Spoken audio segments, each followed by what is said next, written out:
Good day and welcome to Inside Dunsire number 4. Last week I had Lindsay on and she helped me pick our vendor of the week. I hope you enjoyed that video. Today I thought I'd bring you in. It will be me alone on this one again as this one's my task, and so I thought it would be best that I share and give you some insight and seek a little bit of your feedback when I post this on LinkedIn. Please feel free to add some comments in the comment section.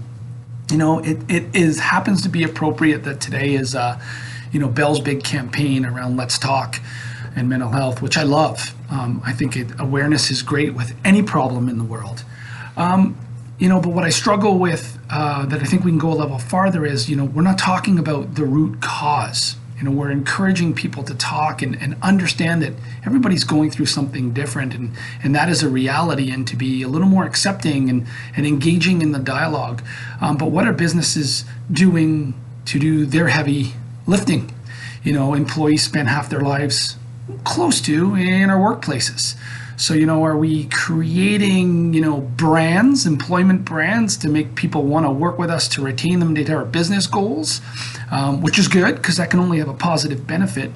Are we creating organizations that goal is to actually improve people's lives, improve their mental health, which also happen to be good for the business and can be productive and make our customers happy?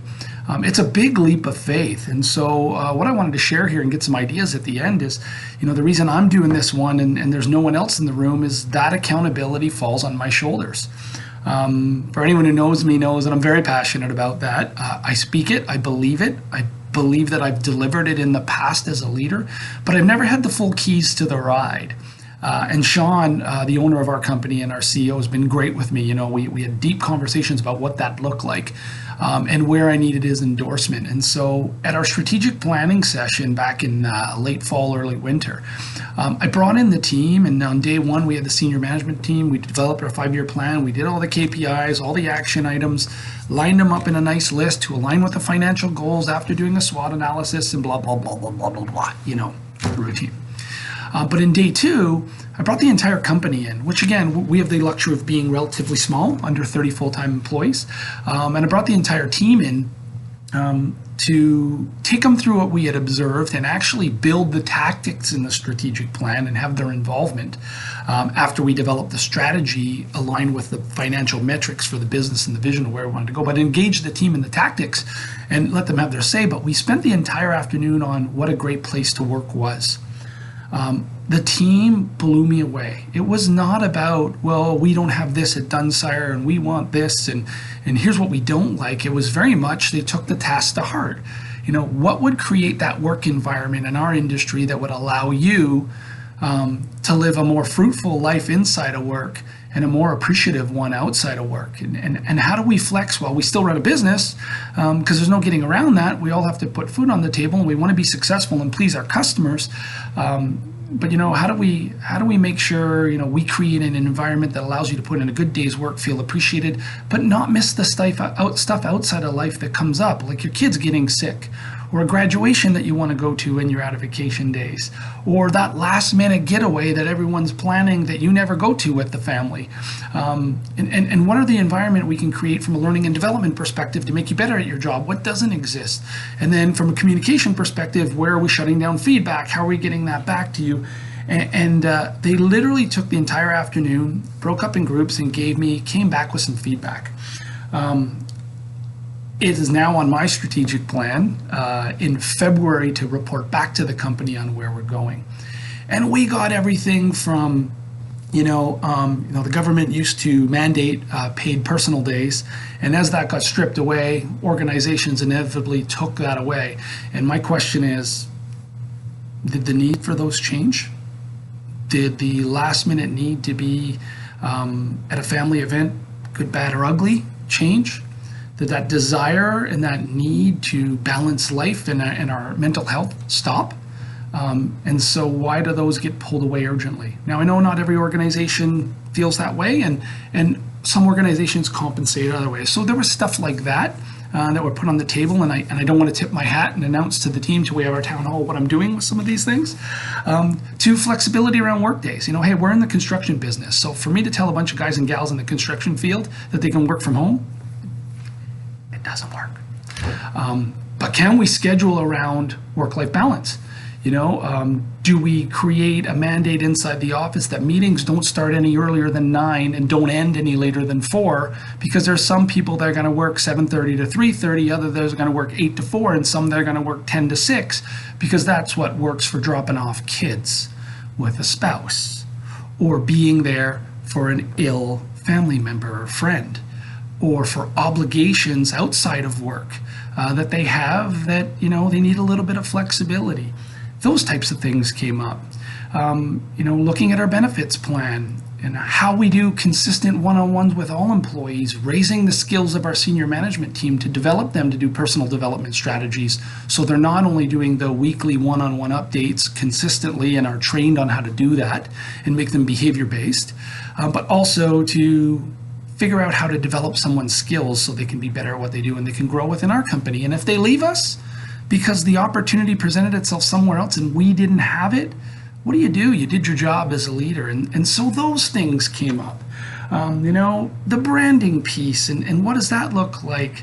And can, with all of that feedback as a leader, can I make it work within our model to really celebrate people's lives outside of work and protect them, while still being a kick-ass driven organization within those working parameters? Ultimately, that's my goal. And then the next challenge becomes, they've given you a platform, but how do you give them what they're not expecting? How do you give them what they haven't thought of on top of that?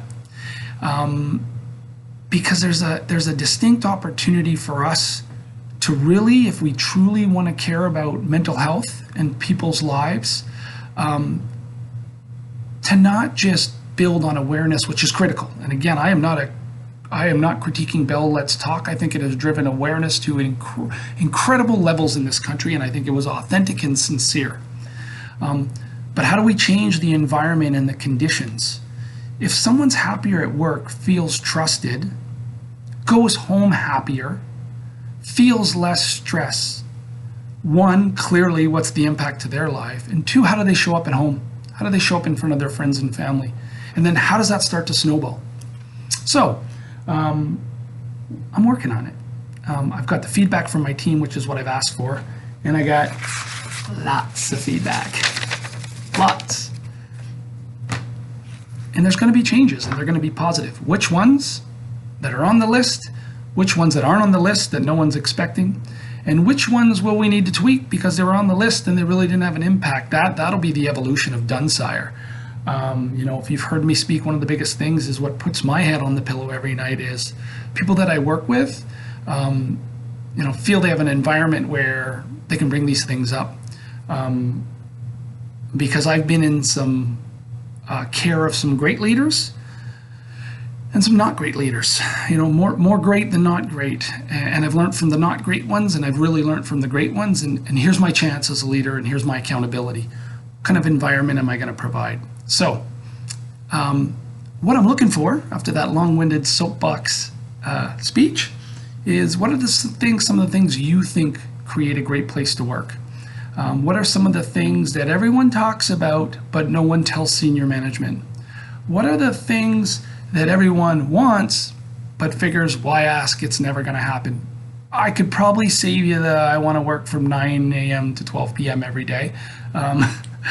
There has to be some reality to it, but is it? Hey, what seems to be going big in Scandinavian countries right now is a 4-day work week, and people work 10-hour days over 4 days. What do you care? Or the 30-hour work week over 5 days, or the flexibility to build the bank. All those things I'd love to hear, and I'd love to hear it from you. Quite transparently, you may give me an idea that my team and myself haven't thought of that I'm going to go, wow, I'll be the guy to take the risk. Let's roll the dice. Let's do that one. Or I'm going to at least know what's out there and what people are thinking. Anyways, if you could share, that'd be awesome. I will certainly, probably not in Inside Dunsire number 5 or 6, report back on what we did, how the town hall went, and how our people are responding to it, and share that with you, because maybe that inspires you to make some change. If we're going to change mental health in this country, especially on a day like today to talk about it, and I was going to do this video anyways, leaders, we got an accountability, and it starts inside our 4 walls.